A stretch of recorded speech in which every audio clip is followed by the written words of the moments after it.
Welcome back to the Form is Temporary podcast. And we're back again for another game week preview, looking ahead to the Gameweek 6 deadline. This time, looking back on what was a pretty underwhelming Gameweek 5, I think we can all agree on for most managers. But, you know, the certain among us might have had better game weeks than others. So we're going to pick through the bones of that. But before we dive into our scores and, of course, give our differentials and all that lovely stuff for Game Week 6, once again, I'm joined by ever reliable co-host Kanji. How are you, Kanji? Hello. Thanks for having me on. Pleasure to be here. Always. And it's great to get this man on. He's a very coveted FPL manager. He finished in the top 10K last season. And yeah, he certainly likes to talk FPL. It is Ishaan. His name, of course, Talk FPL. Big member of the FPL community and smashing it on Twitter as well. So, Ishaan, how are you, my friend? Oh, I'm doing amazing, my friend. It's a bit dark now, but the weather was nice earlier. It was very sunny. Yeah, for once. we're treasuring these good weather days as long as we've got them as we go into autumn. But yeah, no, it's a pleasure to get you on, Ishaan. I hope you're looking forward to it. Oh, I'm looking forward to it. You'll be seeing a lot today, hopefully. Oh Nice. yes, on his debut, he's promising a lot. He's got the price tag all laid out and debut hat trick. Go on. debut hat trick, I'm sure. Coming on. No, really exciting, and also have to say a couple of things. Firstly, if you do listen to this, make sure to tune into FPL Black Box at some point this week as well.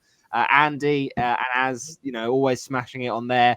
And Andy was due to come on tonight, but basically we sort of had a bit of an oversight with that. So apologies, Andy, but we'll definitely get you on at some point later on in the season. And also the other thing to mention, if you'd want to vote for FPL Black Box, make sure you do at the Football Content Awards, because the finalists has been announced for that. Unfortunately, Form is Temporary didn't make the cut, but you know, we'll go again next year in Leeds this year for the awards. So you know, I'm sure there's plenty of great accounts there. You know, the likes of FPL Nightmare, Andrew, and FPL Pubcast Gary, FPL Have a Beer formerly, that you know got great you know content they're putting out. So great to see some names you know in there that we don't always see. So make sure to vote for them and give them all their flowers. FPL Juice especially, who big follower of them myself. So we're going to dive straight in and talking about game week 5, first of all, recapping how it went. And I have to say, game week 5 for me was not the game week to be too happy about. So we'll start with my team. 36 points for me in the game week. I didn't make a transfer, so I rolled going into the game week.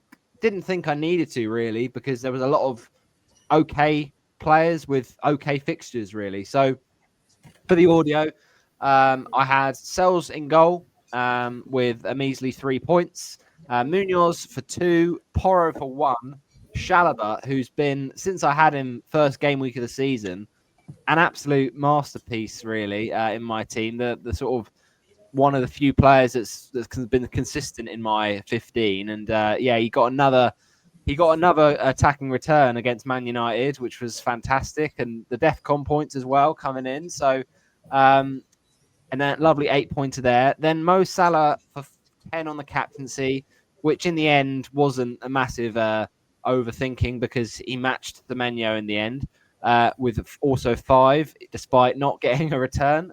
He did get those DEFCONs. And then Wirtz was really frustrating when I saw him benched, but he got a 0. Paqueta with 1, Wood with 2, Watkins with 2, and João Pedro with 2. So quite a lot of frustration. Wait, Roberto, who's auto subbing on for Wirtz? Yeah, I know. I know a lot of people were going to make that joke, and I had that one ready. Yeah, unfortunately though, even though if Wirtz hadn't have played, Dewsbury only got one anyway. So yeah, not the best in terms of my reinforcements. But Dubravka got 4 on the bench, was a bit annoying. Got a few saves against Nottingham Forest. I had to back the better team in that fixture, but yeah, in the end of the day, it was a frustrating one. At least I didn't have Robert Sanchez though, who got sent off. So there's always a silver lining somewhere, I suppose. And then Murillo's with was naught along with Hoover. So all in all, when you see this team, Ishaan, what are you thinking? I mean, it's not gone too well game week 5, but what do you think of the overall squad? I mean, as we've seen, as you're going to see in about a few minutes, it was better than my game week 5. So was that. And to a long term, I don't see too many big problems. Obviously, just to say it would. I know it's Sunderland next week, but you've got to factor in the position 1 Forest are in, 2 the position that Sunderland in the 7th in the league, and 3 if Wood's actually how long Wood's gonna play now, and then other than that works as well because don't think we've ever had a player get 0 goals, 0 assists, and 7 price drops. No 007 there. Yeah, not been the best start from Mister Florian, but it's early days, of course, and I think there was a big hype around him, Kanji, when he joined the game. Do you think we've been a bit too ambitious about him settling into life straight away, or is it just it's the same for any player in the Premier League? They have to be given that time. Yeah, I think I always like to breed caution when there are new transfers coming into the Premier League, and this is the perfect example. This is a guy that was one of Bundesliga's best talents, Germany's best talents, and he hasn't settled in yet. He hasn't really done much. I know he got the goal or the assist against Palace in the cup, but apart from that, he's done nothing. So I'm frustrated as a Liverpool fan watching him play because he hasn't really been gelling yet. But I guess there are people that were aggressive and went for him. You got burnt. But other times, you'll have somebody like Holland come into the league and you go aggressive for him and it works out, right? So I guess this time it just didn't work out if you went aggressive for a new transfer into the Prem. Yeah, absolutely. And I brought in Paqueta back in game week 4, and that 2-week sort of punt hasn't worked at all. West Ham have been awful, and Paqueta serving up a 1-pointer in game week 5. So yeah, not the best, to be honest. Quite a few sort of potential issues there, but we move on to the next team for game week 5, and to be fair, Ishaan, I actually didn't realise that you had less than me. So the fact is, you made me feel a lot better there. So I appreciate your help there. We move on to that team. So 32 points for you in game week 5. For the audio, it was Sanchez in goal, which maybe made that slight difference over my score. But Sanchez with -3, Munoz with 2, Anderson 4. Juve with 3, and Jai with another 6. But Everton weren't brilliant, to be fair, but he is doing quite well at the start of the season. And Jai, Gakpo with 2, Salah with 10, Ndoye with 2, Watkins with 2, Pedro with 2, and Wood with 2. Quite a few 2s. The theme of our teams this week, I think. And then Dubravka 4, Barnes 1, Murillo 0, and Esteve 4. So, I mean, thoughts on this one, Ishaan? Because it's on paper, it's not a bad team, but it's just not gone to plan, has it? Really, in game week 5. Yeah, it hasn't. I mean, a brighter spot a dark spot is Dubravka and Esteve just constantly getting points on my bench, especially when you consider not starting Dubravka over Sanchez is actually a 7-point swing, which is in essence, if you look at it as 2 points versus 9 points. It's a pretty big swing. Otherwise, the bright spot, considering half my team got 2s, Juve with 3 off the bench. If West Ham weren't so crap defensively, I'd be actually more than happy to hold Juve because he's got 3 assists in the opening 5 weeks. He's so attacking. Whenever I watch West Ham, he's so good to watch. Yeah. But they're so bad defensively, and that's a really big problem. Otherwise, I mean, Wood, bad, obviously, as we concluded. Watkins, same story. Ndoye, same story with Forest. Barnes just really hasn't worked out. Besides that, I'm not too fussed, but it was enough to get me to maybe slightly rage-wise activate the wild card. Joe, did you hold Gakpo and NDI all season, or were they transfers in? Yes, I had them throughout the whole season. Nice. They've been like solid. They've been giving you some good points throughout the way. Then Worked well in NDI, definitely. NDI was a pick. I think when the game came out, I was like, I put in Salah first, then I put in Rodgers at that point, which maybe didn't go as well. But then I saw NDI at 6.4. I was like, it's got to be done. makes sense. So you were on like Rodgers plus Watkins to start the season then? Yes, which was again a very, very poor standard. Yeah, I bet Rodgers would have actually got more points than Barnes, so that transfer actually went worse somehow. Wow. Well, the silver lining is at least you didn't start with Florian Wirtz, right? So you got some points from Gakpo. Yeah. I think it was you I spoke to. I spoke to you. I said, "How nailed do you think Gakpo is?" I think you just told me he was nailed on the left wing. I said, "Let's do it then." Exactly. Yeah. I'm glad you went there. Dan and Doy is a really interesting one, Ishaan. How long have you had him for? I had him, I believe. I've got my team on my phone. I'm happy you read the numbers. It's very small on my screen. But I had him since Gameweek 3. Oh wow! So I've got it.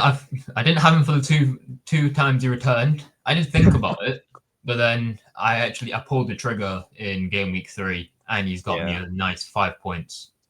Obviously, if I'd known Nuno was going to get sacked, I probably actually wouldn't have made the move. I probably wouldn't have Wood either, but it was not good.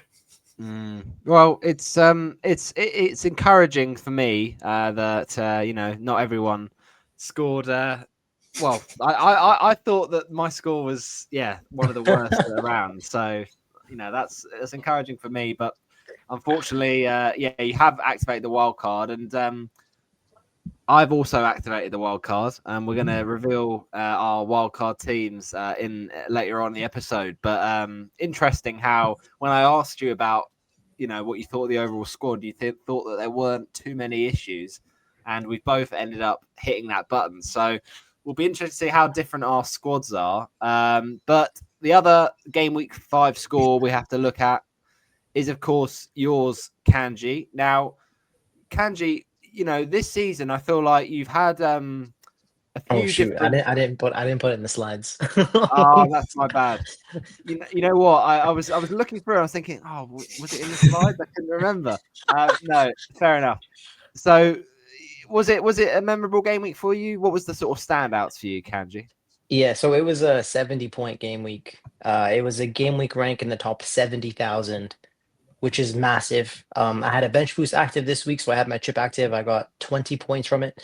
I had Reinders on the bench. I think away at Arsenal. He ended up getting an assist. Then he got, I think, was it DEFCON as well?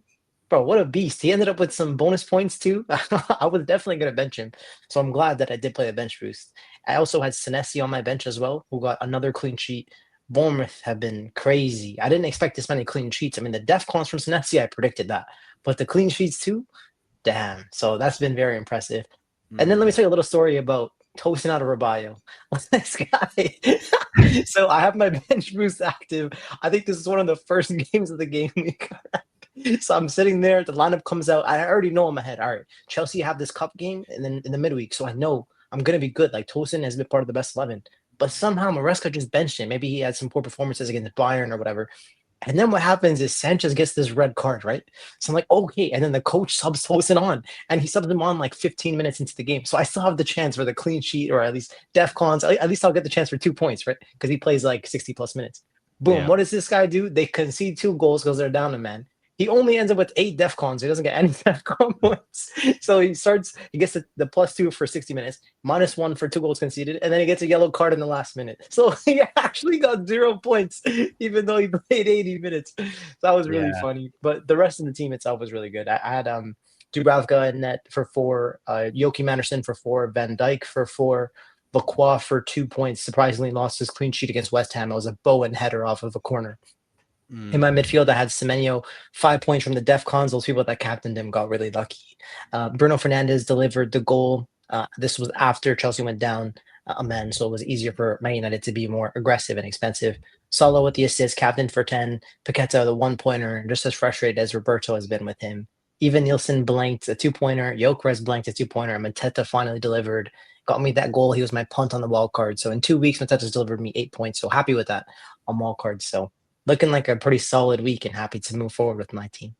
Yeah, I don't want to sound like the Captain Hindsight or anything, Kanji, but if you're picking a Chelsea defender and it's not Chalobah, I mean, it's it's the obvious tap in, isn't it? And I feel like you missed an open goal there, really. I definitely missed it. And like in my group chat, I was messaging Kratos and Meerkat because we're all Liverpool fans. And Kratos actually activated his bench boost too. And he was saying we would have been better off going for a 4.0 defender instead of toasting because we would have got at least like probably 2 or 4 points from DEFCONs or something. But, someone like Goodmanson at Leeds, probably. Just as an example. It's cruel, but that is the way FPL can sometimes can treat us. So what was your game week score again, Kanji, for game week 5? 70 points. Taking me to an overall rank of 1.1 million now.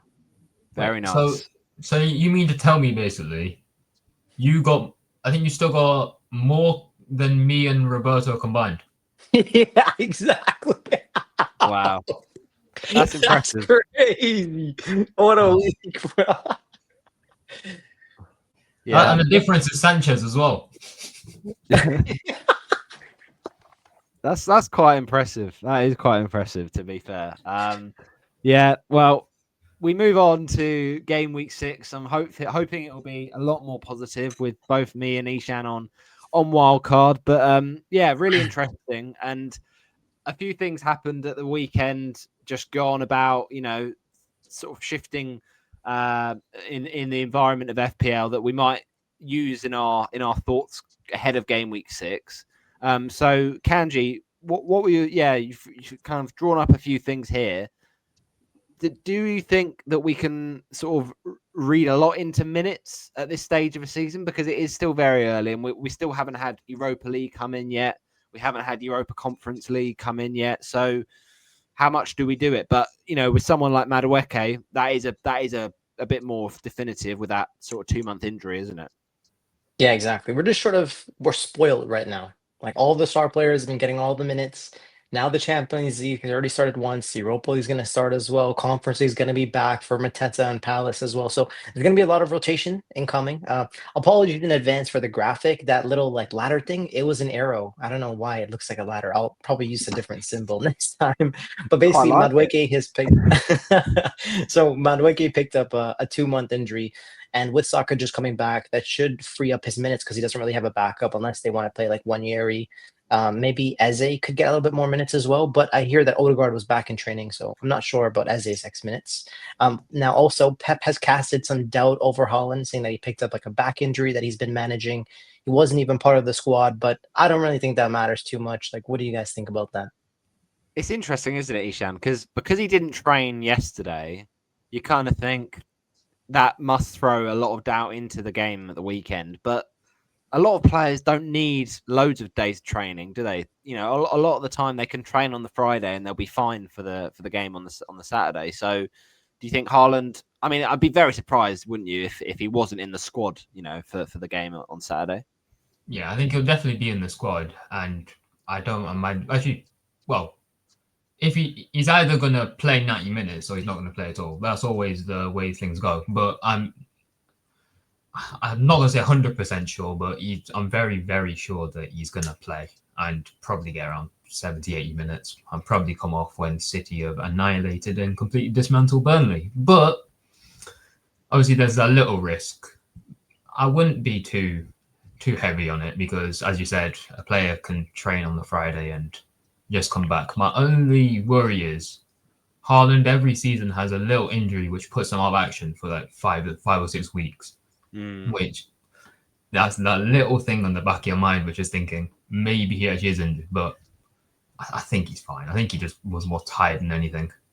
Yeah, it does feel like that. I mean, you see it a lot. I don't know if it's just players becoming a bit privileged, Kanji, and they're just kind of like complaining, because you don't see it in other sports. Like in tennis, you got people playing matches every day. You got some of these sports are just, they've got more stamina, it feels like, than footballers. And a lot of footballers are like, you've already got things from, Guardiola complaining about the schedule and stuff. And you think, oh, it's early in the season. Like the schedule's not really even kicked in yet. We haven't had any midweek games in the Premier League, for instance. So do you think players are sort of over-egging it a bit and they should actually be able to play more games, or do they need to be protected because of the amount of competitions some of these teams are in? Well, football's the business. Like, it's not just the Premier League. There's the Champions League. Then there's going to be the World Cup. There's the Euros. Like, players are constantly involved in all these different competitions. It's not like specifically what's happening right now or what's happened the last week. It's like what's happening over the year, and like that's kind of what's hurting the players. And it makes the product of the football a little bit worse because the best players are picking up the injuries. But yeah, I think they should just really suck it up. I mean, they're making a lot of money off of it, and maybe we just need to be like giving them more rest when there's like off seasons.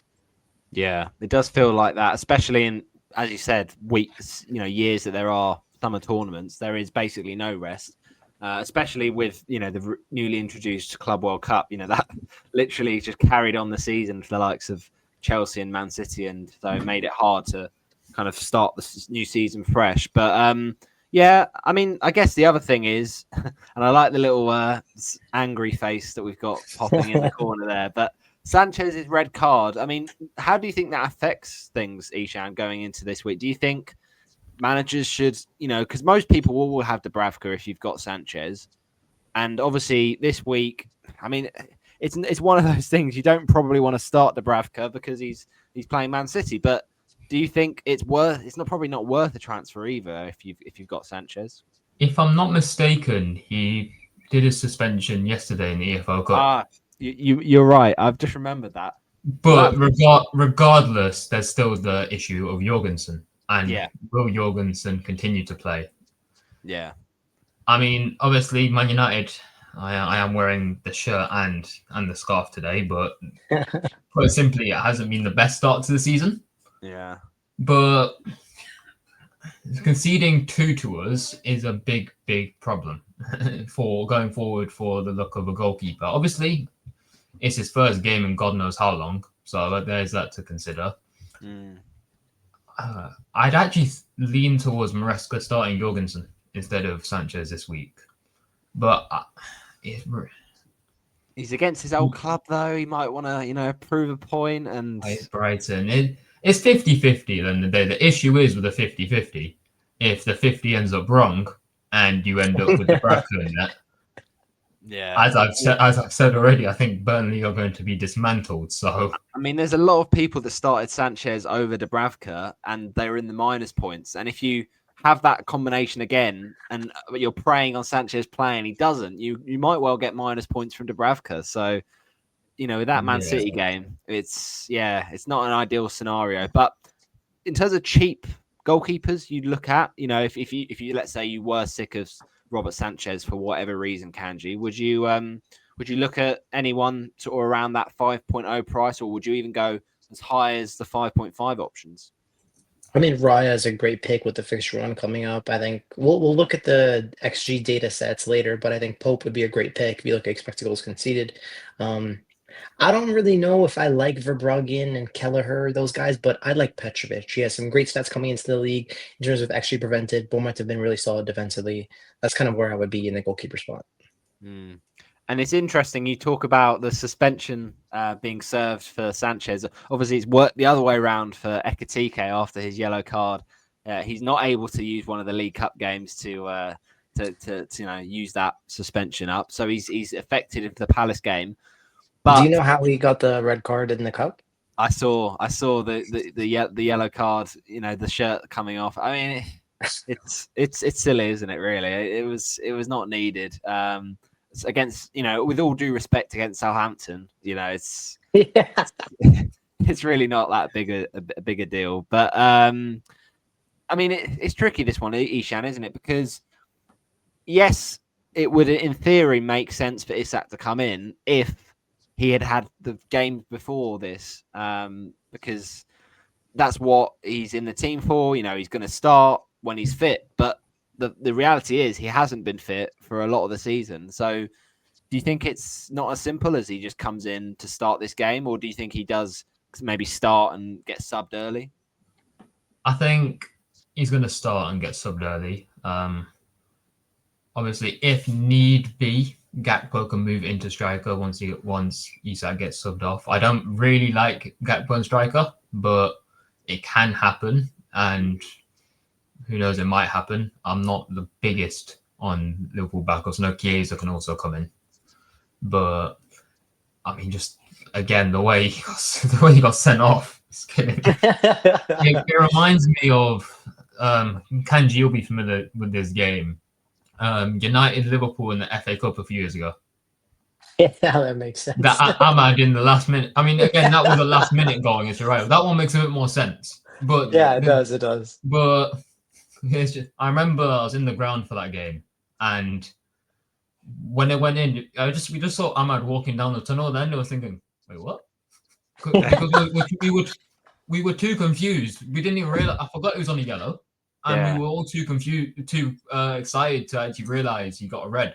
Yeah, you thought he'd scored and then just drop the mic and just be like, "That's what I've done." You know, I don't need to play. Continue the game now.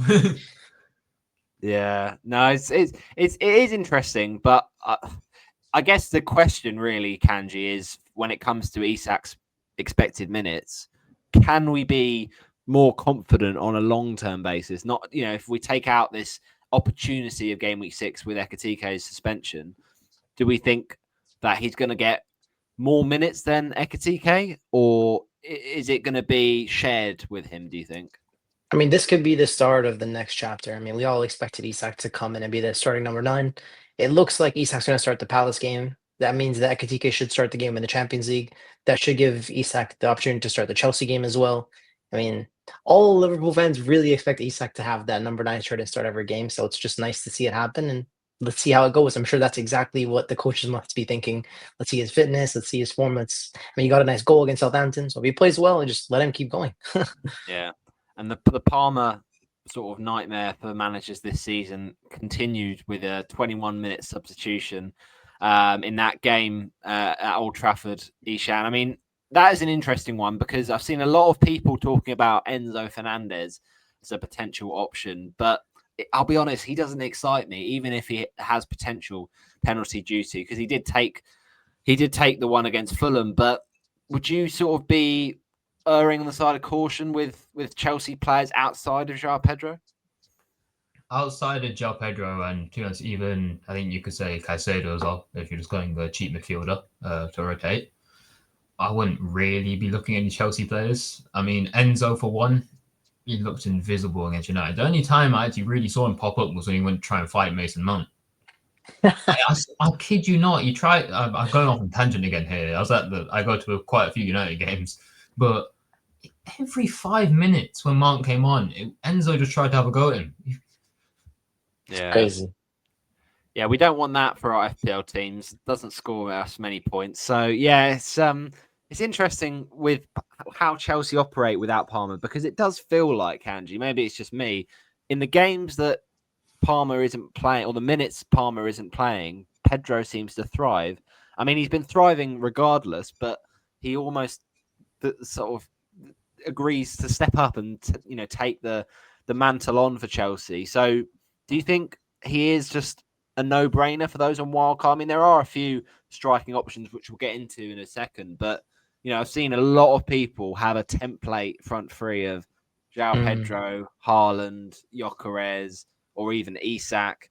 Do you think João Pedro is one that you've got? There's like a logic behind going against him, or do you think it's just? Oh, do you think he's you're just talking to like a few managers that doesn't own JP? I think he's owned by 70% of the game. But yeah, I think like his fixtures are great.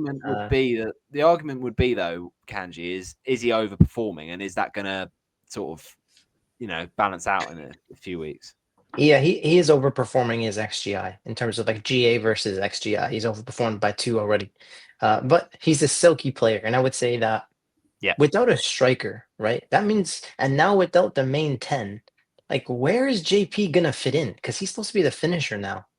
So I'm really just not sure what's going to happen. It's like if Delap was there, I think it would have been a seamless transition. Delap would have just been a striker, and JP would just play more of the 10, which is what he likes to do.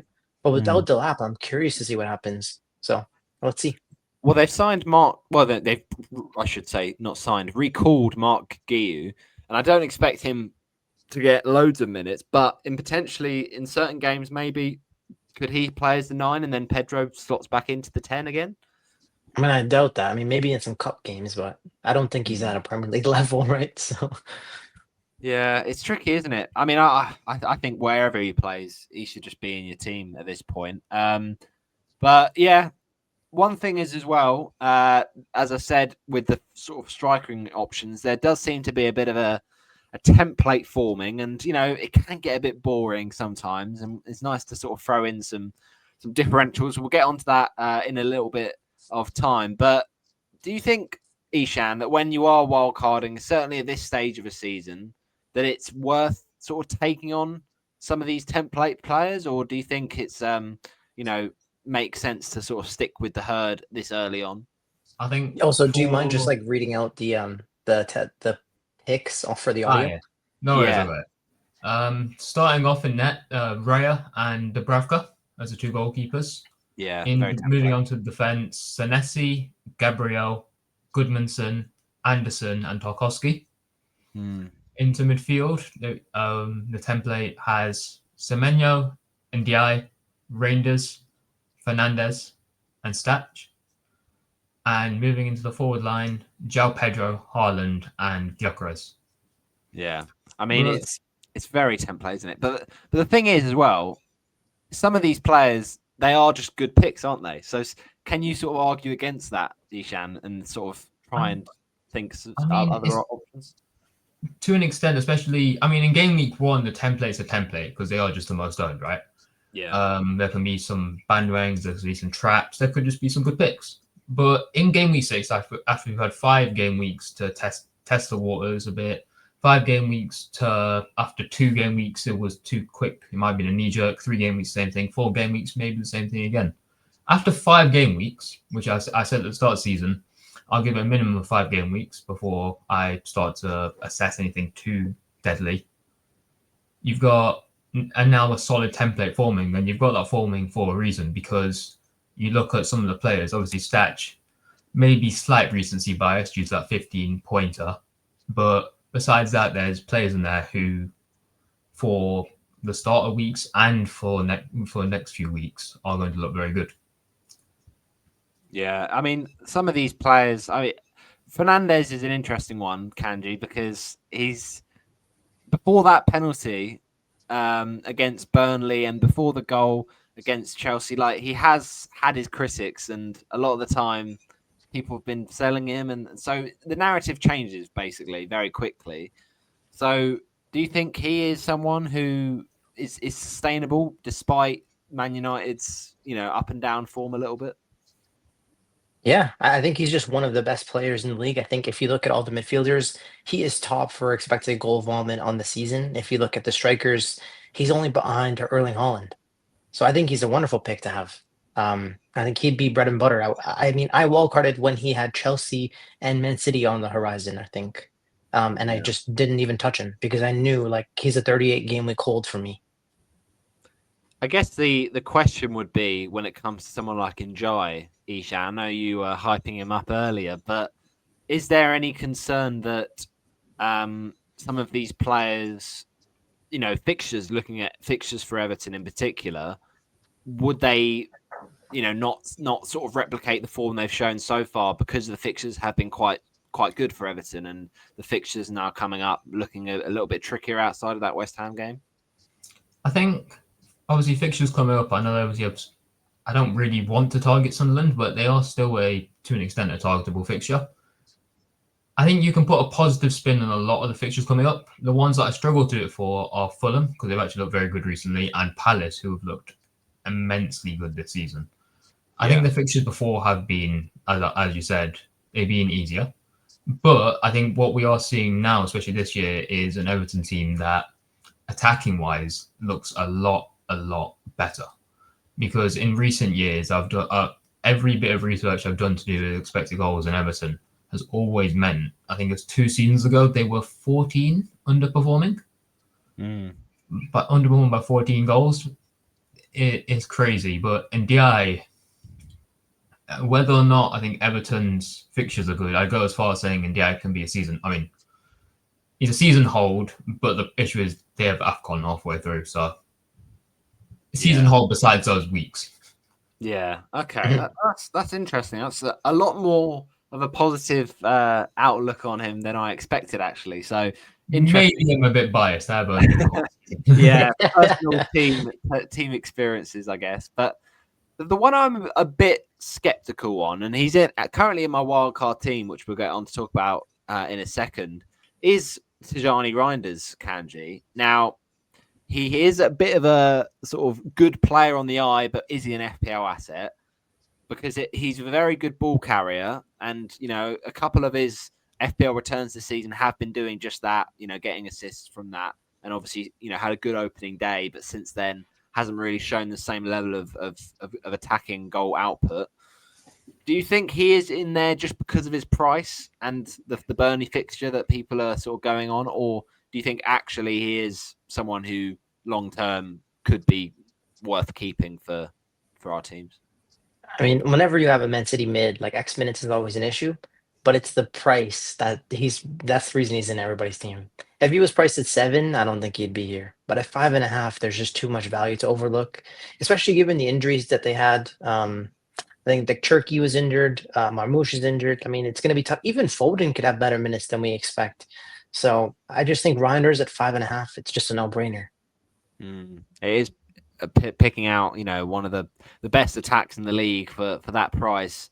And I guess the question would be, do we think there is going to be rotation coming up, Ishaan, for these Man City players? Because there's always the problem that we battle with. But, the likes of Haaland, if he is fit for this weekend, do you think he could get rested for the occasional, home game against a promoted side? Because this is the issue that this part of the season provides, I suppose.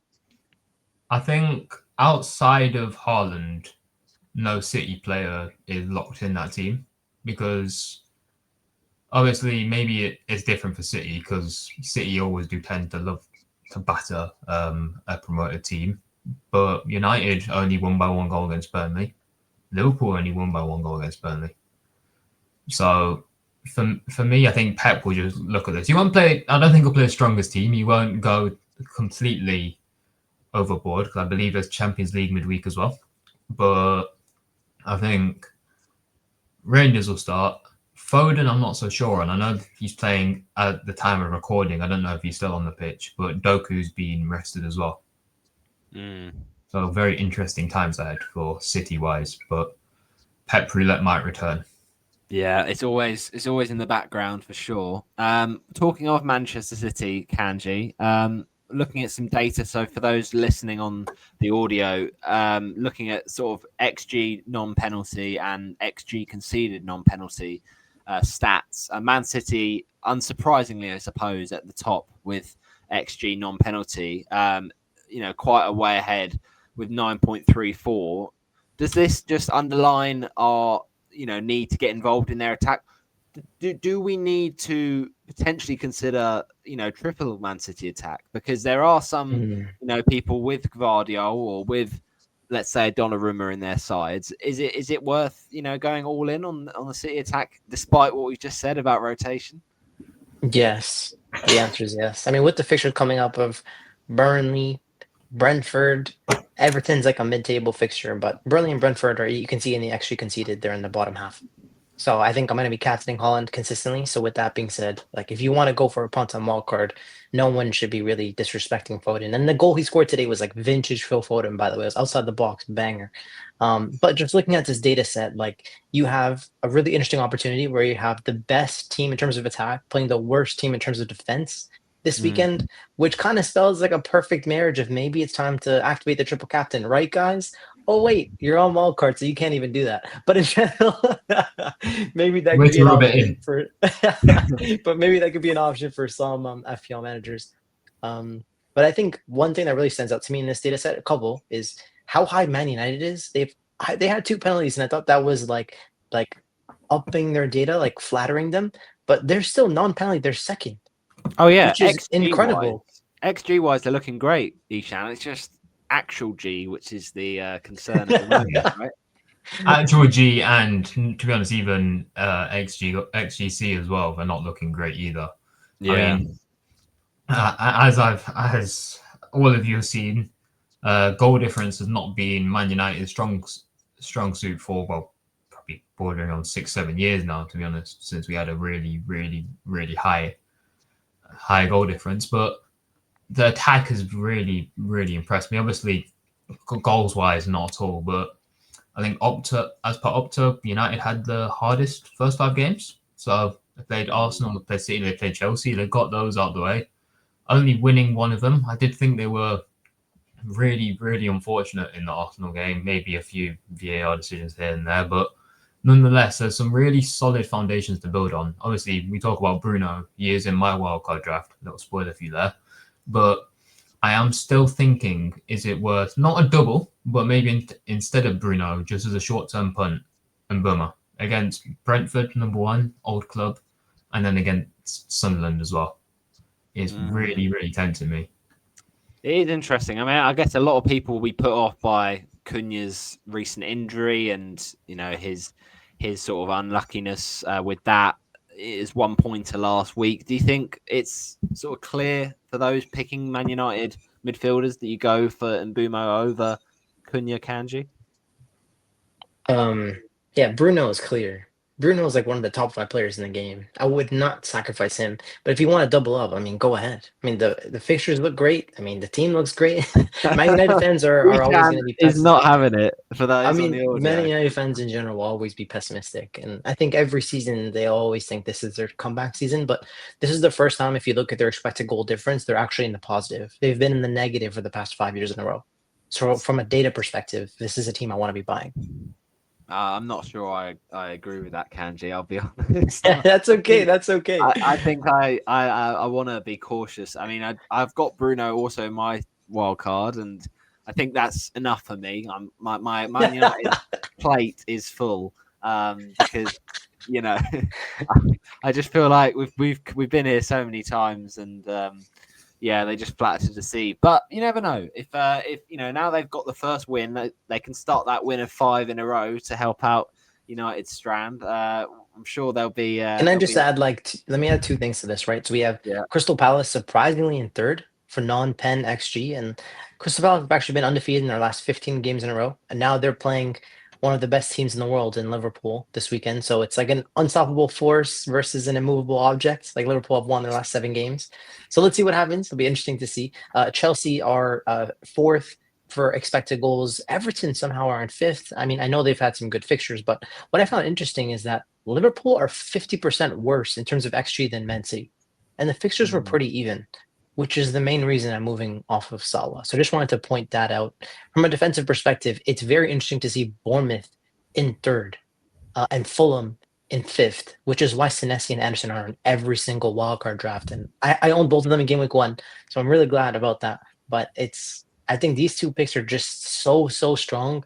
And I think if you're building your defenses, I think you should be prioritizing to play these guys as often as possible, because not only are they good defenses, they get the DEFCON points too. So they're just crazy, man. I mean, Fulham XG conceded, whatever you want to call it with stats, they just concede every game. And Anderson is currently in my draft, but he is the one that I'm probably most likely to take out because I just don't trust the Fulham defense at all.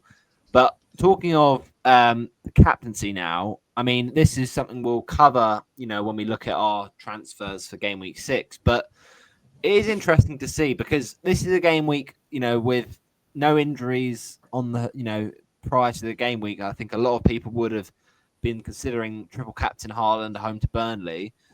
What do you think about captaincy? Do you think it's as simple as that? We just shove it on Erling, Ishaan, or do you think there are sort of alternatives if we think it's worth the risk of him potentially, not getting the minutes we want him to? I think with this being the fixture where everyone's thinking, all right, I think this is where I should be triple captaining Haaland. For me, it just feels Haaland all the way. I think if you are going to go away from Haaland, I would go for Bruno at Brentford, but I just feel something brewing there. Although when I normally feel that with United, it doesn't really end well. It's a lot of depression, but nonetheless, Haaland, obviously we can see the XGC from Burnley from the last side. They're 20th. The only interesting thing is they've conceded 95 shots. I saw that from FPL Heisenberg on Twitter. But just to take that data a bit further, I think I don't know what it was there, the number, but the number he had down was 10.18 XGC. If we look at expected goals per shot, it's only 0.11, which is very, very low. To put it simply, it is just a lot of shots outside the box. We saw the Liverpool game; they're 27 shots, only 4 actually reached the target, and what it took was a penalty to win them the game in the end. Yeah, and the data set I was looking at. Sorry, I was just going to say with Haaland, he's the XG monster, isn't he? Every single game he has these huge chances. Sometimes misses them, doesn't he, Kanji? Yeah, definitely. And the data set I was looking at is like XG non-pen. Like I always look at XG non-pen. So it won't be the same as just regular XG. That makes a lot more sense. I just knew I was quoting a tweet, so no, don't worry. Also by the flip side, obviously United played Burnley in game week 3. If I'm not mistaken, Xerxes had 7 shots in that game, which after 3 game weeks, despite only properly playing one of them, he ranked first for shots after that. But yeah, exactly. He had 7 shots, and I'll be honest, he could have come away with 2 goals and 2-3 goals at the end of it if he was a bit better at finishing. But yeah, what do you guys think the EO will be for Haaland this game week? Well, it's a good question, isn't it? Because it's very dependent on what Pep says. I think I would be flabbergasted if he wasn't, as we said earlier, in the squad at least. I think he plays like 63 minutes and gets subbed off early, because I don't think they would want to risk, like by then they might well be 4-5 up against them. They won't want to risk him getting more aggravation to this potential injury, and he might have already had 2 or 3 by then anyway. So I think his EO probably isn't above 120, something like that at the most. But you mean 220? Yeah, that's what I meant. Yeah. What was it last week? Because obviously it'll be a lot higher until the ownership now. He's 45% at least against me last week. Oh. I am ranked a bit lower down though, so all the ones who have Haaland are mainly in the top 10k by now. Probably. Yeah. Admittedly, I think similar to Roberto, I think it'll be 130, 140%. There'll be a lot of triple captains active this game week. Maybe even approaching on the record amount in a game week, considering we get 2 this season. Yeah. It could well be. But there are other opportunities definitely in this first half of the season to use your triple captains. Salah's got Sunderland. I think Haaland plays Sunderland twice as well. So, yeah, definitely could worth lots of options to consider. Let's get on to talking our game week 6 teams. So we'll start with you, Kanji. 1.5 million in the bank.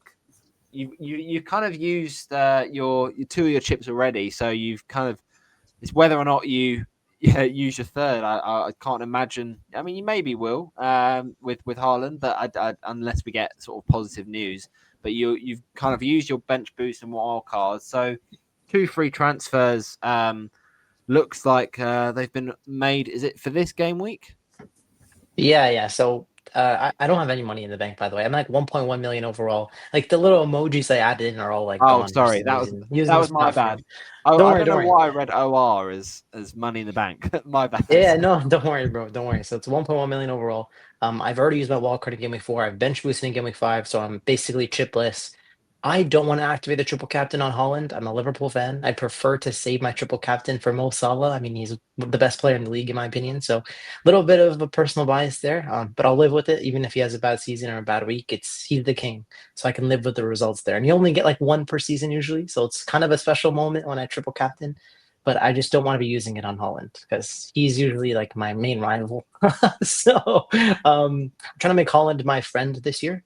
I'm trying to be nicer to the premium options in terms of Salah and Holland. They've ruined my last 2 seasons in FPL in general. So I'm going to be respecting captaincy more so than I have in previous years, meaning I'm going to be spending a lot of transfers in order to maintain who I think is the best captain every single week.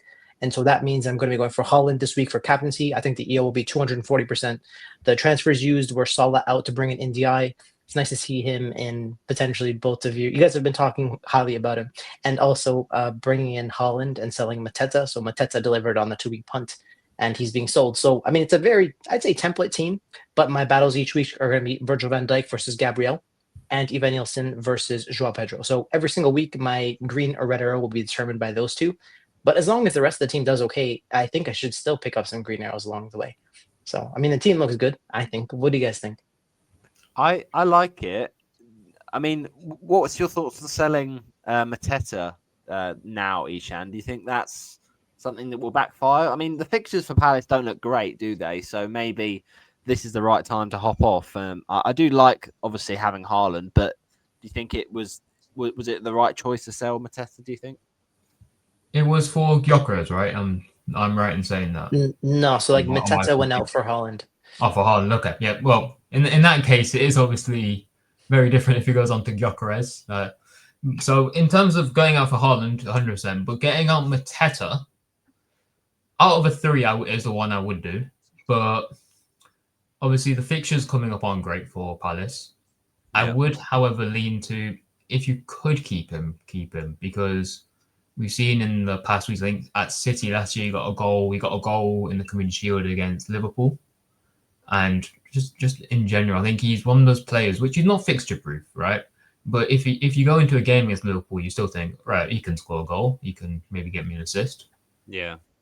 I mean, that's Palace all over, isn't it? You know, they tend to do well and score goals in the tougher games. You know, Sarr has a great sort of theme of doing that. You know, even when he was playing at Watford, he tended to score against the tougher teams. So yeah, it's interesting. I get that, and I agree that maybe Mateta, if you have him and you're considering what to do with him, he could well be a keep for a lot of people. But if Haaland is the reason to sell, then yeah, It's not even like that. It's more so like Ivan Nielsen versus Mateta long term. Like that's really the decision. So I look at Mateta where he's playing in multiple competitions. Sarr is back in training. I expect that Sarr is going to be getting subbed with Kamara, and I think Mateta will be getting subbed with Nketiah because Nketiah is back now. So I think the X minutes will be more questionable, even though he does have the 100% pen share. I'd rather take Ivan Nielsen who plays once a week.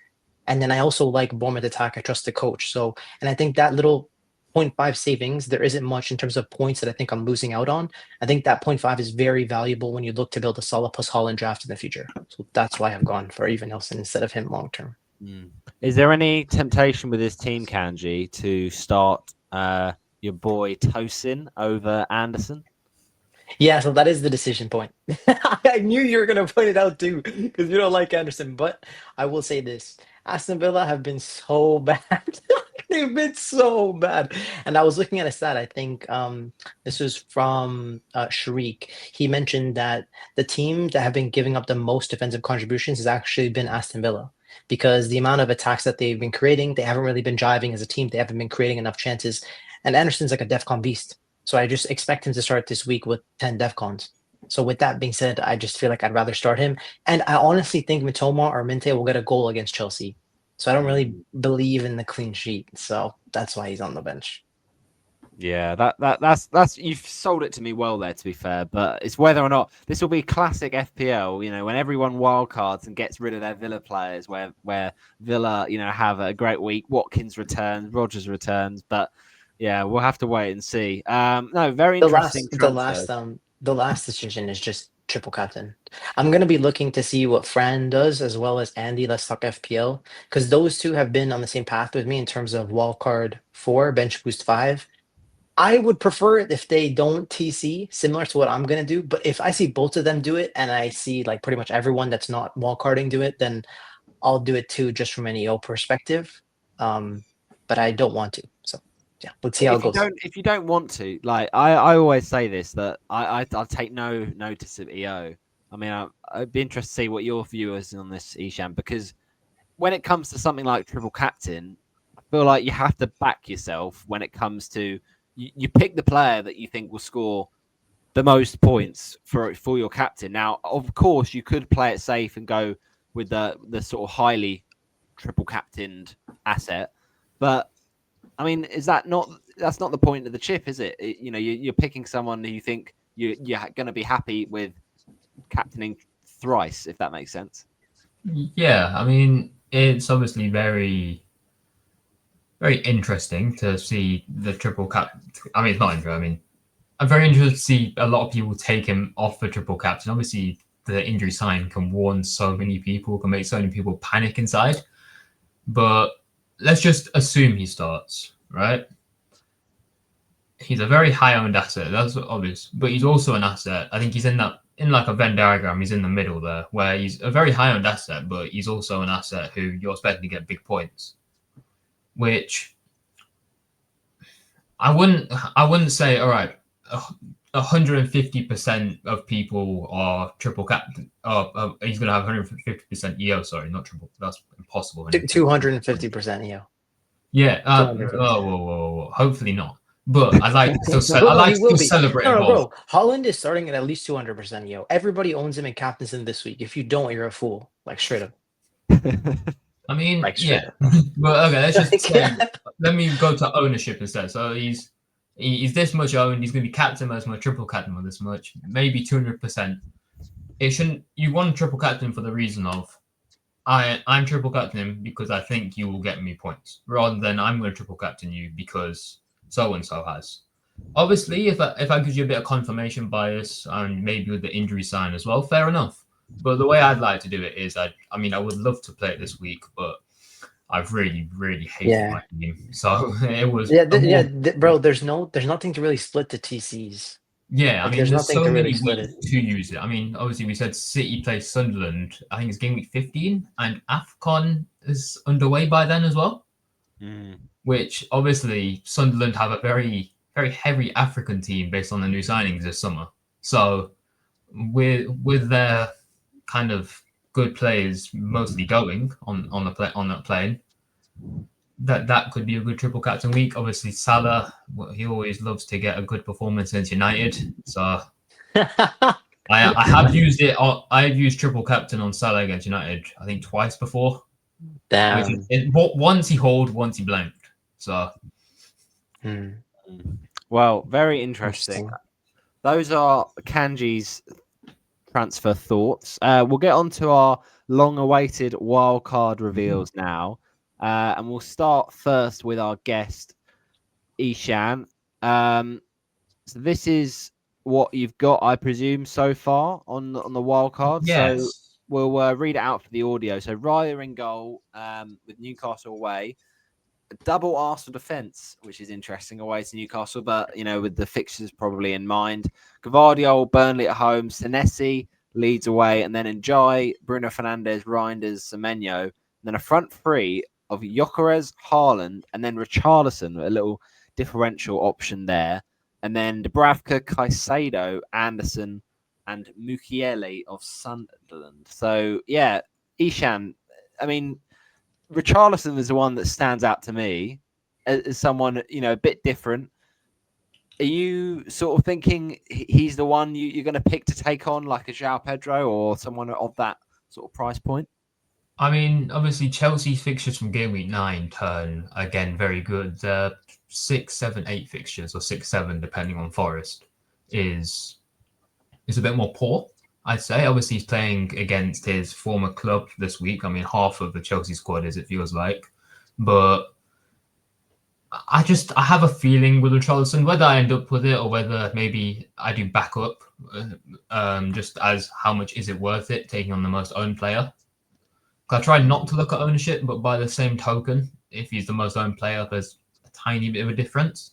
But enough about João Pedro. I think looking at Richarlison in the next 2/3 fixtures, Wolves at home, then you've got Leeds, then you've got Villa. Yeah. They're great fixtures. Whether I have him for all three, I might say, as I say, if Forest look like they're regressing even further, I'll have Richarlison purely for next 2, and I will move on after to João Pedro. I'm trying to check. In this draft, I have 1.4 million in the bank. So I do have the money for it. So I also have the money for Timber to Gabriel. I just bought Timber when he had a price rise. So I'm kind of keeping with him for now in case I do decide to go with him. But might probably swing to Gabriel and then. Yeah, I mean, Timber's interesting, isn't he? Because I think he is more like he's well ahead of Ben White in the pecking order, Kanji. But I guess the problem goes back to, as we were saying, this time of the year with Champions League, there could be a sort of minutes, spread around and other options playing. And I guess, with the likes of Mascara and other players coming in for Arsenal, different sort of players fitting in different formations. Do you think you'd be worried about Timber at all? That's a really tough question. I'd say yes, but he's part of the best 11, that's for sure. Yeah. So I don't know. I wouldn't punt on this. Like I wouldn't go there myself. But I know, like Timber has some incredible stats. Like he is one of the players that's closest to Trent. Whenever I've watched the Prem, I really like his attacking output. So great differential punt. But unfortunately, Ben White just started. He got some minutes back in his legs, and then who knows? Arteta can rotate whenever he wants. Also have some easy fixtures in the Prem, which smells of rotation risk, where you can just play the B team in the Prem too. So yeah, let's see what happens. Yeah, it's tricky. Likely I'll go for Gabriel. I just have that price rise. If it comes out that tonight or tomorrow Gabriel's predicted to rise, I'll probably just make the switch. Yeah, that makes sense. No, I like a lot of the players there in your wild card. I think going strong on Man City and Bournemouth makes sense. The one that's interesting is Caicedo, because you mentioned him earlier. Is he just there to fill the numbers, or is he someone you genuinely think could be a good sort of buy outside of wildcard? I think it's a mix of both. I mean, I wouldn't, unless you've got absolutely no transfers to make and you've rolled like a few transfers, I wouldn't be looking to bring him in. But if you have, I would be looking to bring him if you've got those circumstances. But if you've got one free transfer, even if you've got no other like problems intending to, I probably won't get Caicedo. But the reason I've got him on wildcard is because one, I've got that freedom, and two, DEFCON. I mean, it turns a 2-point floor to a 4-point floor, and sometimes off the bench, or to be honest, even on a bench boost, just nice 4 points to fill the gap. It has helped. Obviously, he's got a few attacking returns here and there so far this season. Long may that continue, hopefully. But as again, I have some money in the bank. I could pivot to someone else. I could go to Statch from Leeds just to maybe even get more in the bank. But as it stands, I like Caicedo. Again, former club. Okay, well, if you had to rate this out of 10, Kanji, for a wild card draft, what would you give it? 10. But this is like a 9 out of 10. I mean, the only thing that I'm curious about is like 2 questions. Why have you spent like why have you bought 2 premium defenders when the DEFCONs seem to be coming from some of the cheaper guys? Yeah, I mean, it's a fair question. I just feel like I can just rely on, Timber / Gabriel. I can rely on them, on Arsenal defender for if I need to, if need be. You can actually rely on them for 38 weeks. Same story pretty much with Guardiola, whether he's going to most likely play centre back, but that little offspring of maybe he can be on the left back.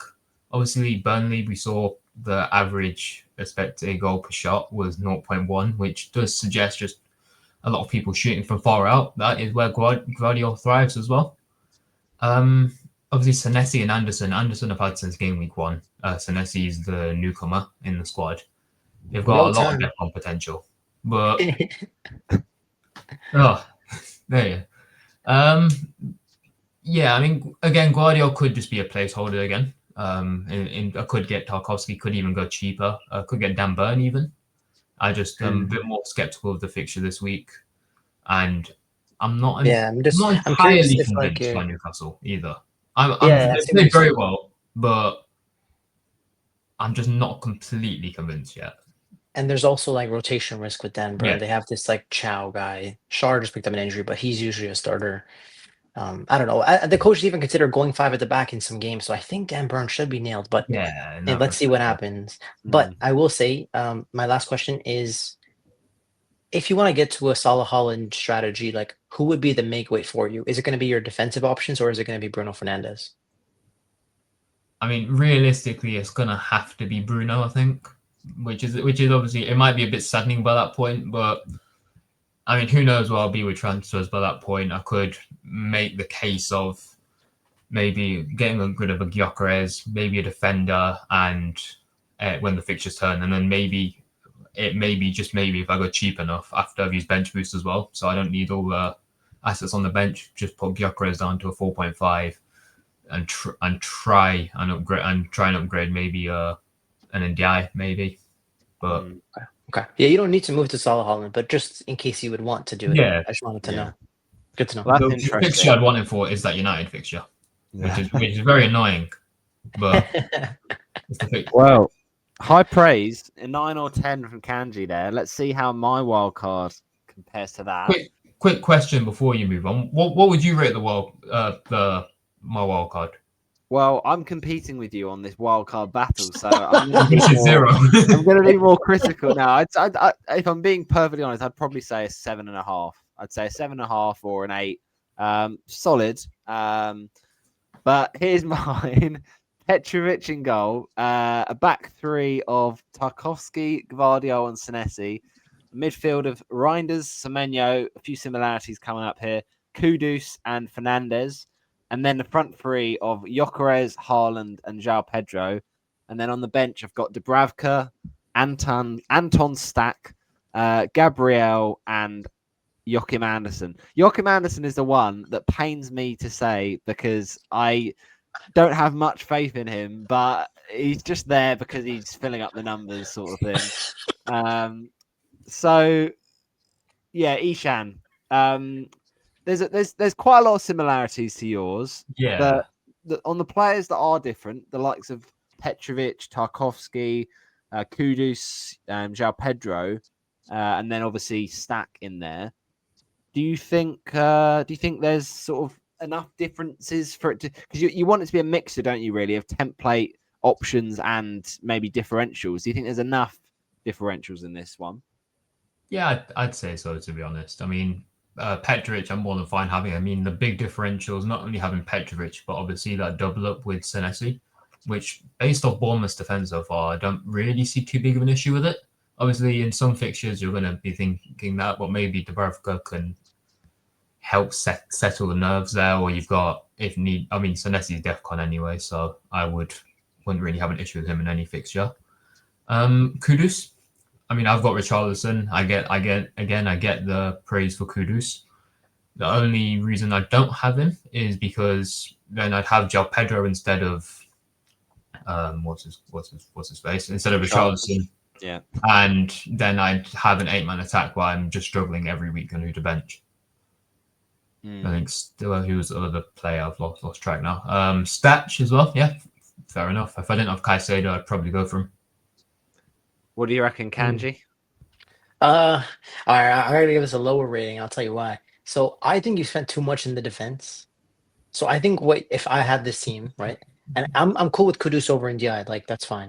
That's like your little spice, right? So I don't want to change the way you're thinking. So I think if I were to have this team, one of Gvardiol, Gabriel, or Tarkowski needs to go down to a 4.0. Like I know it's like I just think you're gonna find. Like, okay, when you have Petrovic and Senesi, you're going to be very tempted to bench Senesi because you have Petrovic covering that Bournemouth defense. Yeah. And then also, like, you have Gvardiol and Gabriel, so likely you want to be playing them every week. So then you're kind of playing Tarkowski, Andersen, and Senesi for one spot. Unless you're open to playing, like, more forward-to-back formations, then I think this is a really good structure. But I haven't really considered that myself. So that's why I find it hard to comment. But I will say there's another analytical guy. His name is FPL Brandon. Very similar wildcard to this, and he had a really strong. He finishes like top like 50K for the last like 6 years in a row. Very solid rank history. So I think with this setup, if you're open to playing forward to back, then this is a 10 out of 10. But if you're trying to play 3 at the back consistently, I would take money out of this and I would upgrade that stack spot. Well, you know, the planned intention all along was to play 4 at the back and get a 10 out of 10 rating from Kanji. So yeah, I feel like my FPL work here is done. We can sign off. Thanks very much, everyone. I mean, yeah, look, to be honest, I wouldn't love it every week playing 4 at the back, but if I had to, the thing is, they're there if I need them, sort of thing. So, I don't want to be restrictive either way. If I from week to week, this week with away to Newcastle, 3 at the back looks good, but then another week it might be 4 at the back. I think it's just sometimes, I don't, if Stack has got a better fixture, it might be 5 in midfield, but I don't know. I kind of like to have that flexibility, and I guess when you are setting up to potentially bench boost at some point soon, that's also part of the thinking. Having loads of options. You could have an extra attacker or an extra defender from week to week in the 11, and then use them in the 15 when you need to on the bench boost. So that's my thinking. But I agree with you in a way, Kanji, that like certain players like Gvardiol and Gabriel. I mean, it's a lot to spend in the defense, but the problem is, I'm still an anti Def Connor. I still don't like what it's done to our beautiful game, to be honest, of FPL, because I don't watch games with that in mind. I watch it for the excitement. I watch it for the attacking returns, and I still really, even on Wildcard, although I put Senesi and Tarkovsky and Anderson in, I was fighting my urge to pick more attacking defenders.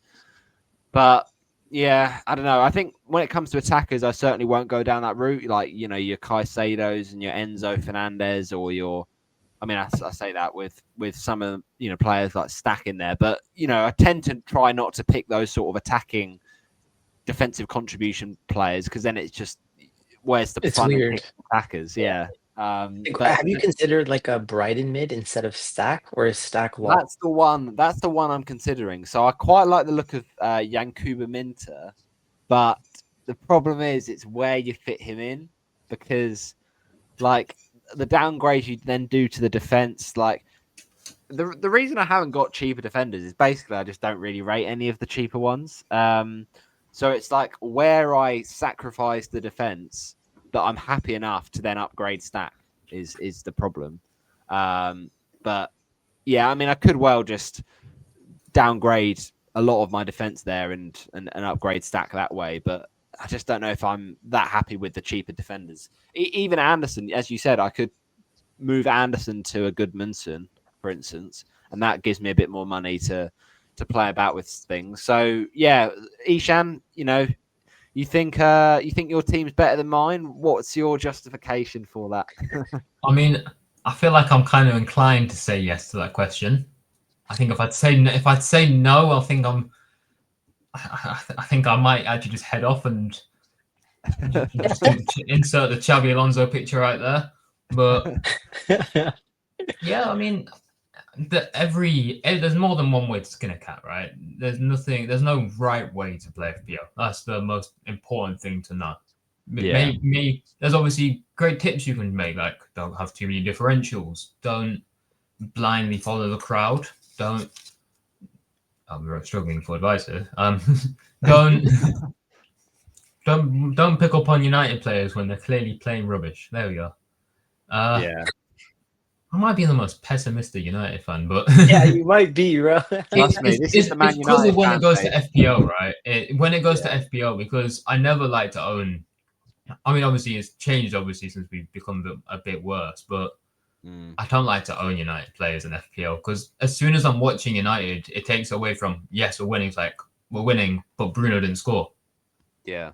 But yeah, I mean, obviously you said some I liked your justification for the picks. Obviously the pick you do want, Yankuba Minte. I would have him. I think he's an absolutely amazing player. I think I just kind of prefer the floor for my bench boost, and the fact that he's playing Newcastle in Gameweek 8, who, as I've said, I don't back them fully, but it's a case of you don't target them either way. I wouldn't target players from them, and I wouldn't target players playing against them. Other than that, I mean, he has Wolves in Gameweek 7, United in Gameweek 9, Leeds in Gameweek 10. I mean, there's still a chance I end up on Minte. He's such a great player. He is. I mean, from a sort of eye test, yeah, he's definitely exciting, but it's just whether, I mean, the Brighton roulette is a bit of a thing as well, even without them having extra games. Not having them this season with no Europe. I suppose the only question, Kanji, is am I missing a bit of Liverpool in this team? Because game week 8 is potentially, back to Salah captaincy route.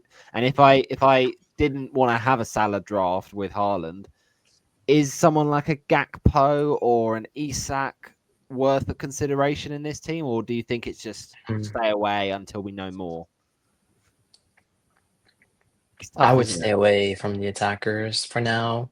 I think game week 12 is the right week to go and punt if you want to punt. I think for now, the key question is like, when are you guys going to be bench boosting?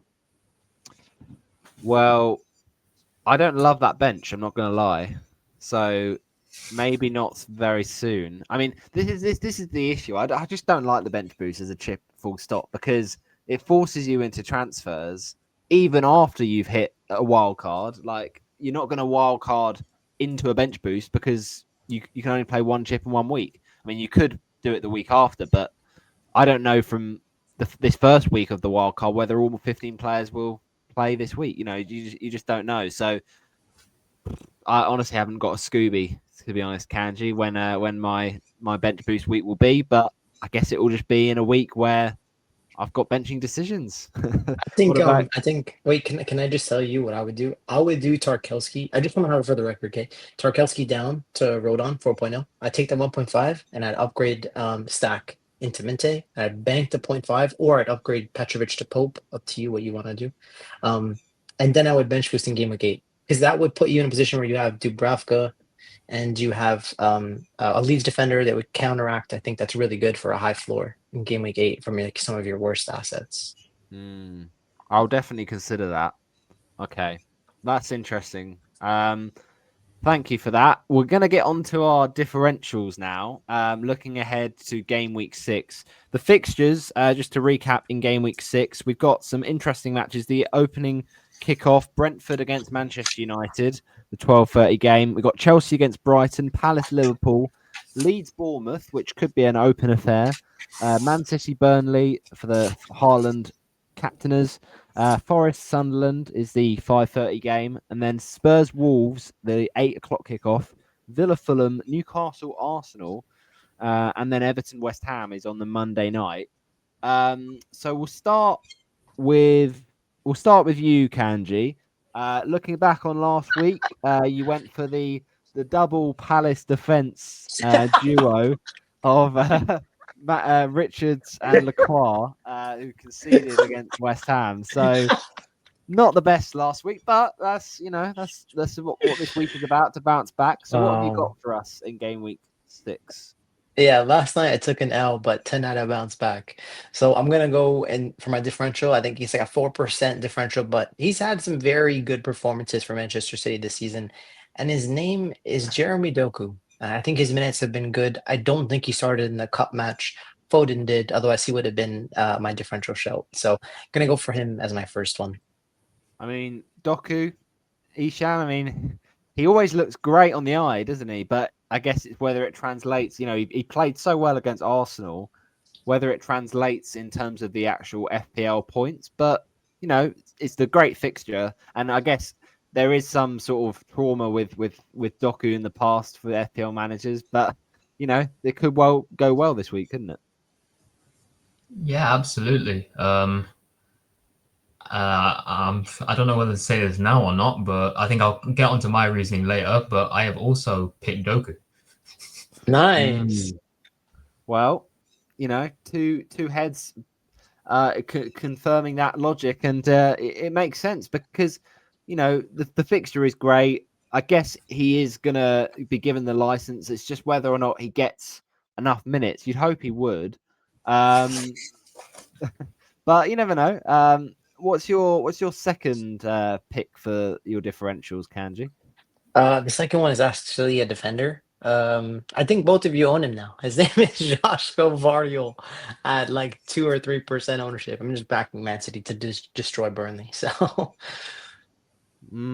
he's currently 4% in the game. It's interesting, isn't it, that obviously he's going to be someone on a lot of wildcards, Ishaan, that is a bit of a template pick. But are you worried about the lack of attacking sort of returns or attacking threat at least this season compared to last season?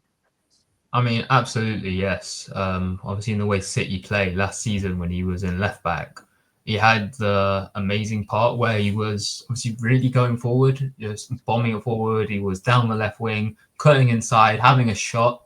And he also had the potential because they had Mateus Nunes and O'Reilly, who were classified as midfielders. Every time City got a clean sheet, you'd literally guarantee Guardiola would get bonus towards the end of the season. And it was so lovely. This season, however, with those two players I mentioned now being defenders and Guardiola being a centre back, playing more centre back now, it's not favourable. But I also don't think it's the end of the world because in those easier fixtures, I expect City to play with a higher line, as they have done in recent times. Burnley, obviously, as I've said quite a few times now. The XG per shot, it does really reek of a lot of shots having come from that outside the box area, which that is almost Guardiola's specialty at this point. I think Brentford will be a similar story. My only issue is, and the reason I might move Guardiola to Tarkowski, and the reason we haven't got the same second differential, the only issue is actually keeping the clean sheets because this season and last season, we've seen in transition, I think City are actually one of the worst teams in the league on transition. It's a battle lost in midfield whenever they lose the ball. The midfielders get completely bypassed. It's the exact same as United, which is why I was hoping the United City game we'd see a bit more of that.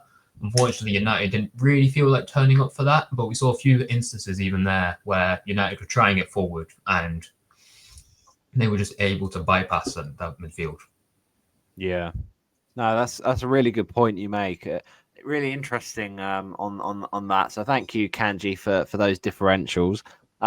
We had Andrew FPL Nightmare on the last pod, and his differentials were mixed success. He had a great shout with Dominic Calvert-Lewin, who did well against Wolves. But he also from the same game had Jorgen Strand Larsen, who didn't return.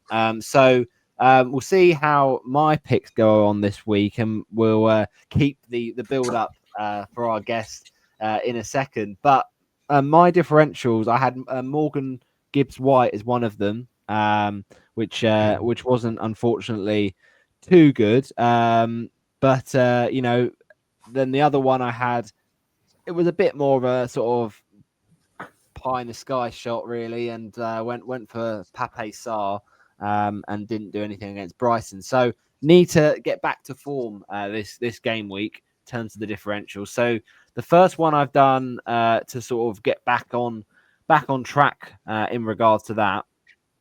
We've mentioned him actually already in this pod.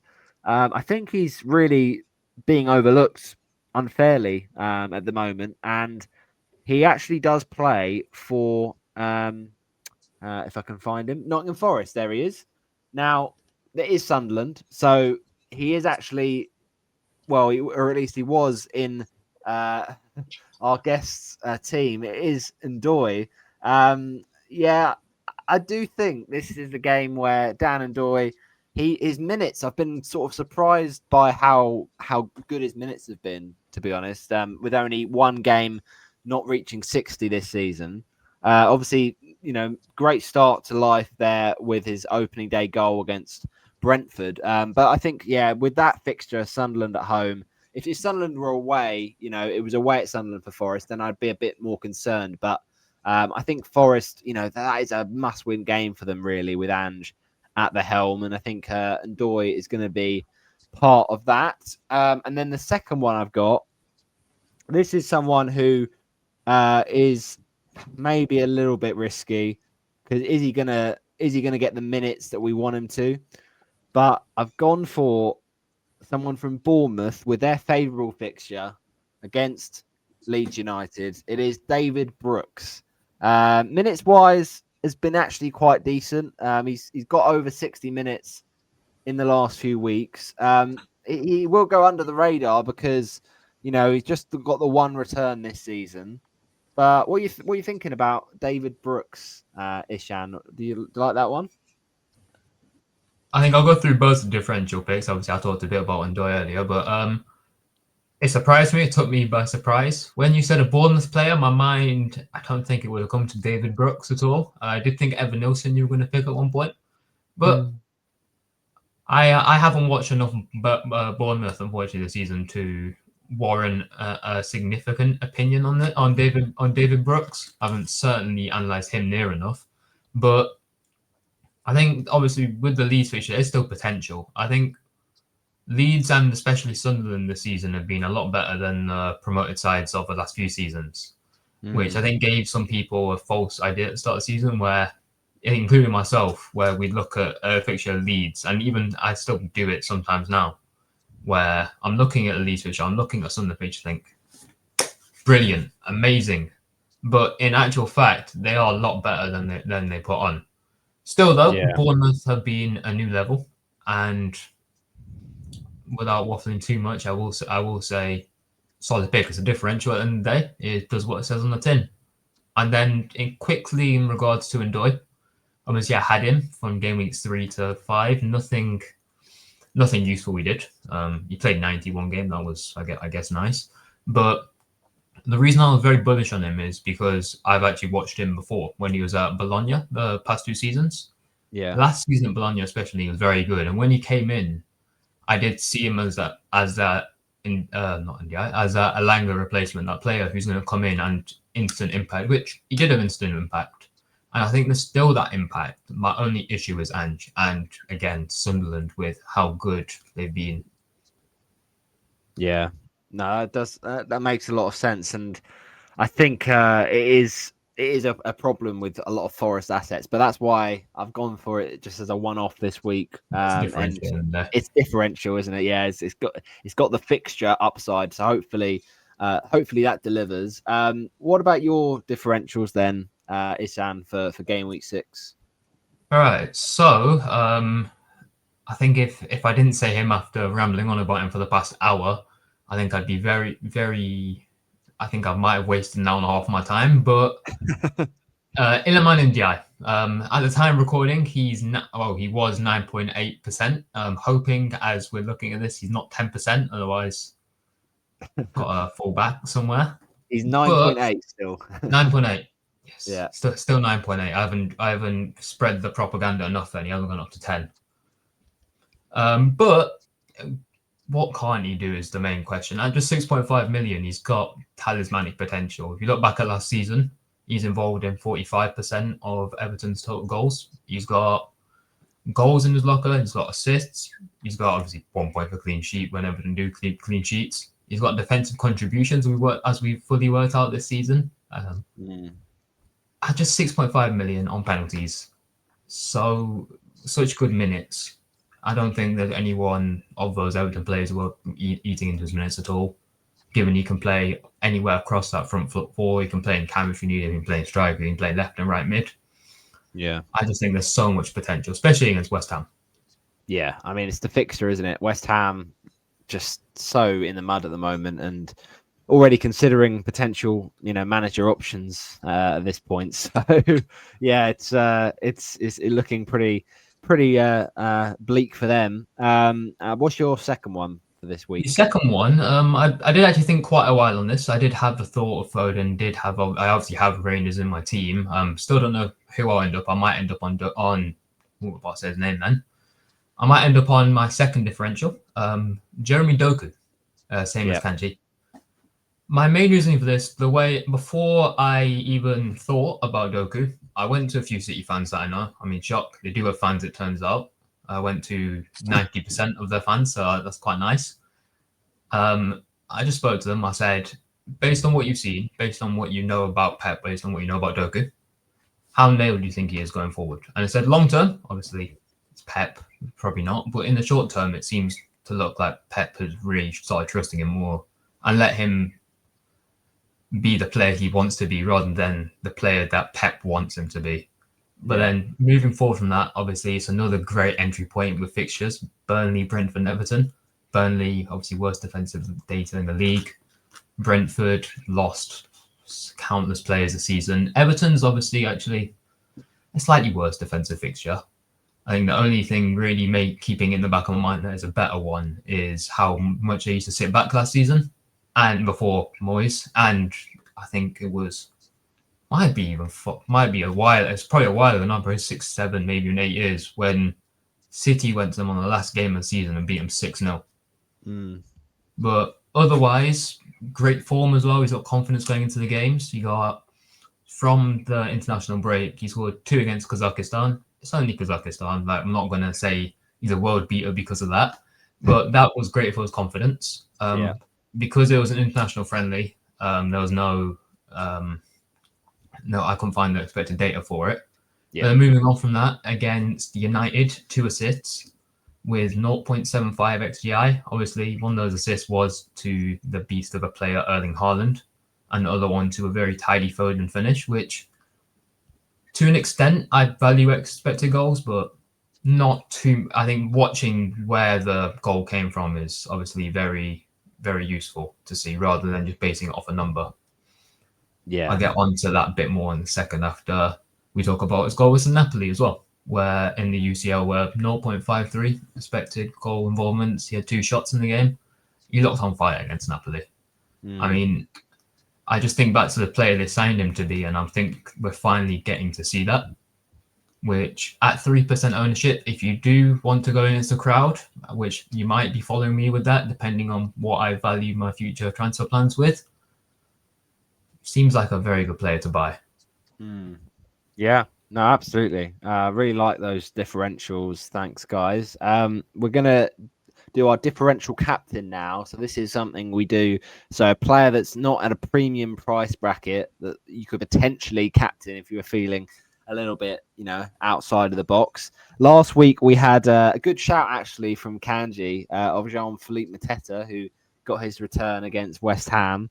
Not so much for Andrew with Maxence Lacroix as a captain, unfortunately.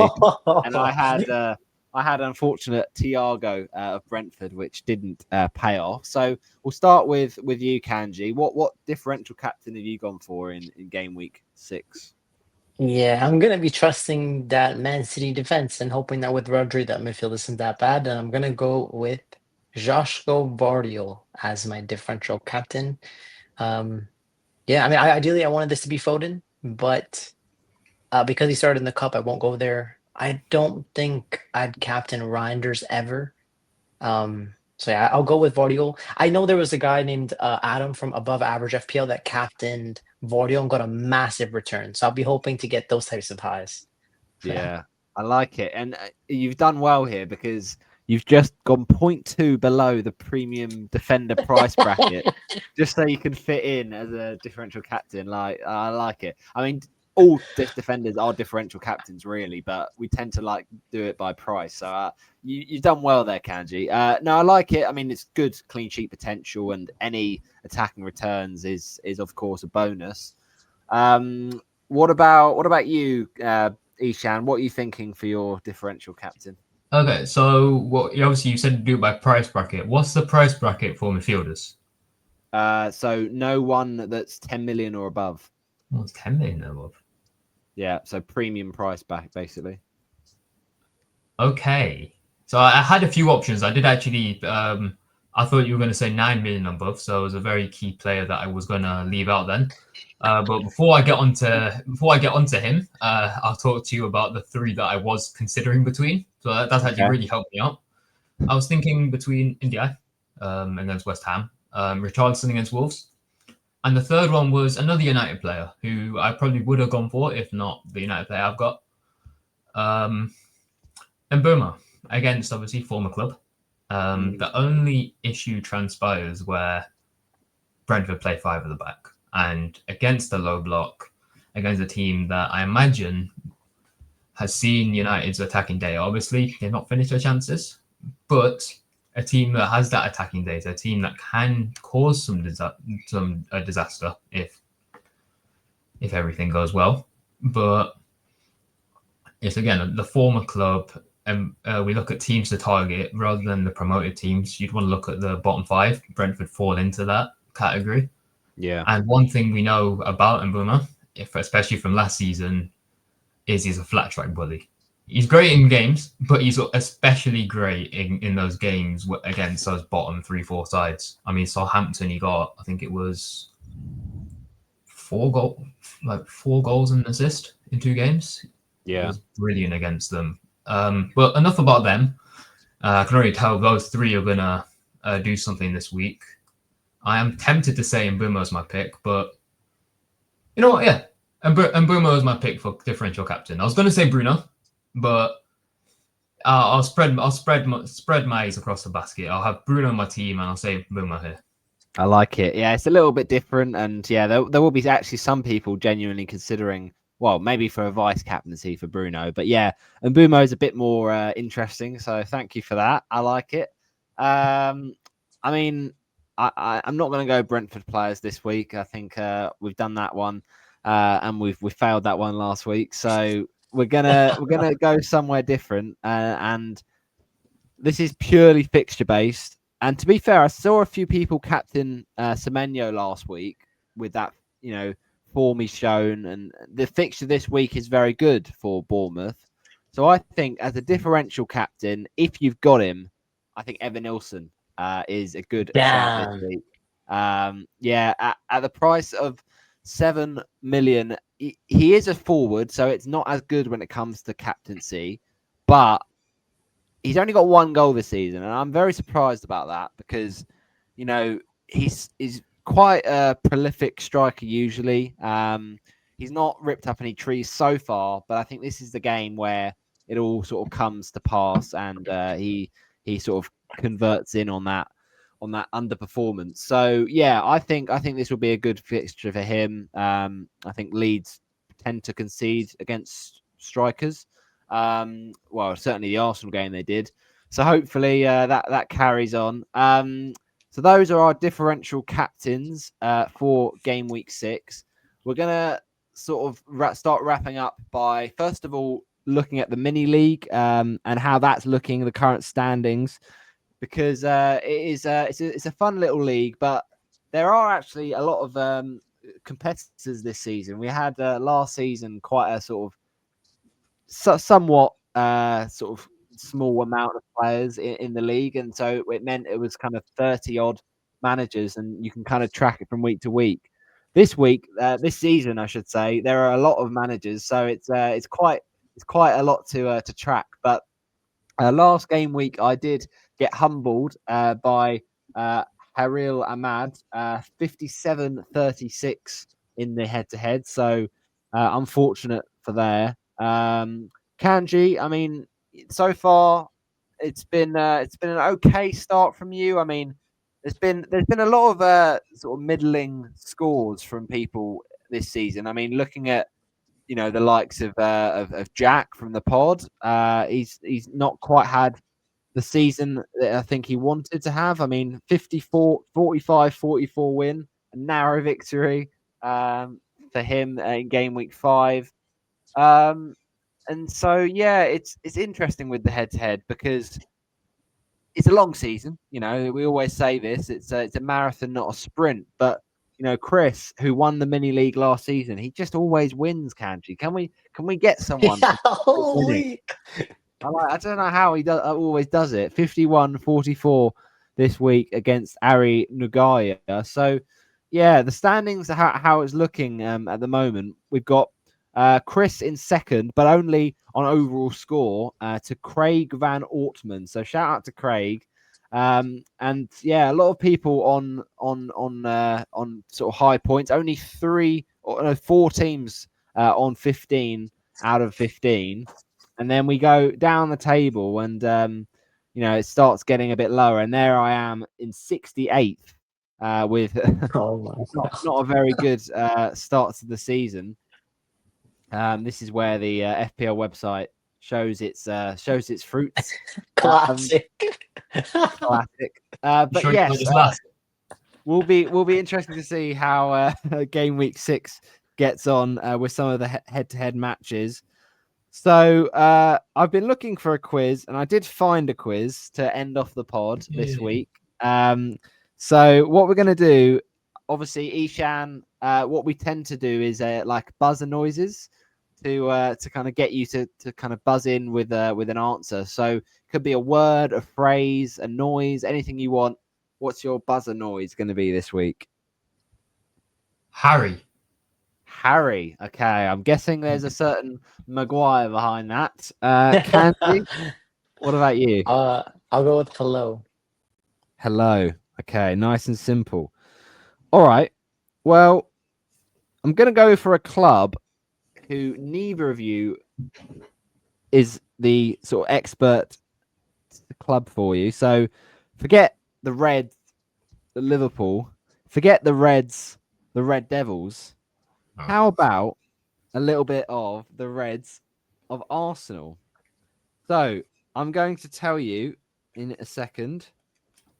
Here it is. I want to ask you what we're going to do in this quiz once my answers want to decide to load up. Oh dear, the joys of technology. Yeah, this is looking at Arsenal goal scorers, right? So, oh my days. There you go. Arsenal goal scorers. So what we need from this? Oh dear. Sorry, guys. I'm trying to get warmed up in the meantime. All right. My phone is Get the brain switched genuinely on. rubbish. This is an absolute nightmare. I don't know what's happened here. I can't. I will say, whilst it's loading for you, obviously, I'm the guest here, but so that means I didn't have any differentials last week, but I will tell you them because I have the receipts of them as well. If you do want to check on Twitter, selfless, shameless promo there. But I have 5 I pick every week. I picked Ndoye, I picked Anderson, I picked Nico Williams, I picked Javi Simmons, and I picked Evan Nilsson. So I believe 2 of them came on with a return. Evan Nilsson didn't, Xavi didn't, and Ndoye didn't. And Anderson just about got a return, technically. But Williams, yeah, that's about it. Really. What do you classify as a return? Is that 5 points or 4 points is good enough? 4, I think. I mean, that's a very low floor, but you can pick Senesi every week, basically. It's a return at the end of the day. That's the way I kind of look at it. I mean, I wouldn't say it's a success, but it's a return. Gotcha. Okay. I was watching. Go ahead. Sorry, we're back with the quiz. we had a little like interlude. It's like that music in the elevator, and then we're back. We're back to the business. This is back in familiar territory, so you'll be pleased to know how many times have Liverpool won the Premier League? Buzz in when you think you know Harry. the answer. Ishaan, gone for it. 2. What? Okay, your guess. You've won 2 times, no? Your guess is 2. It's an Premier interesting answer. I mean, I was gonna guess something completely different, bro. I'm not even close to that number. I guess know what you're gonna guess. I guess like top flight titles versus Premier League titles. I guess there's a difference. Because top flight, you got 20, haven't you? So yeah, exactly. I think it's 20. I think we're going for 21 this year, inshallah. So what's your guess then, Kanji? I'm gonna go with 20. Liverpool winning the Premier League 20 times. Yeah, that's what I would think. But you guys and your jargon, bro. Right. You know what they say at school, Kanji? They say always listen to the question. Right? Exactly. I didn't say how many times have Liverpool won the top flight. I said how many times have Liverpool won the Premier League? The answer is 2. So you're only 18 off. Can I leave now? I'm winning. Right job. Leave whilst you're on top. Yeah, well done, Ishaan. 1-0 up after the first question. Okay, the next one. Can you tell me how much did it cost to build Arsenal's Emirates Stadium? So I'm going to give multiple answers here, and you've got to guess. Okay. Multiple choice. All right, cool. Process of elimination. Buzzing in, right? Yeah, keep buzzing in. I'll keep buzzing in, okay. So I'll first of all go through the answers. for A, 10 million, B, 130 million, C, 250 million, or D, 390 million? Buzz in when you think you've got an idea. All right, hello. Yeah, I'll go. I'll go with C. Candy's gone. Candy's gone. What are you saying? C. Okay, you've gone C. I can tell you that's incorrect. So you're momentarily frozen out. Ishaan, you got a free shot of this. Well, I'm gonna have to say D. And D is correct. Well, that's very good. Look, I was actually going to say C because they've been in the Emirates for a while now. You've been at Facts, bro. Yeah, that is very true. After moving from Highbury, so yeah, 390 million is how much it costs. Wow. Okay, yeah, he isn't just damn. You know, Ishaan just isn't all talk after all. United. Okay, let's see if you can get this one. And this might just be about speed. Who knows? Which shirt number did this player wear when he starred for Manchester United in the 1990s? Eric Cantona. Is it 10? Is it 9? Is it 8? Or is it 7? Harry. Ishaan? 7. Correct. Yeah, when you said 1990s, I was thinking, you do realize that's double my age, right? Well, this is looking like an absolute clean sweep, Kanji. How many questions are there? 3-0. 3-0 so questions far. Are there? There's one more question to go. So, not you all know, of them. it's all about consolation from this point on, Kanji. Okay, this question. I wonder if you know this one. Who were the first champions of the Premier League? Harry. Ishaan? Manchester United. It is correct. And it's a 4-0.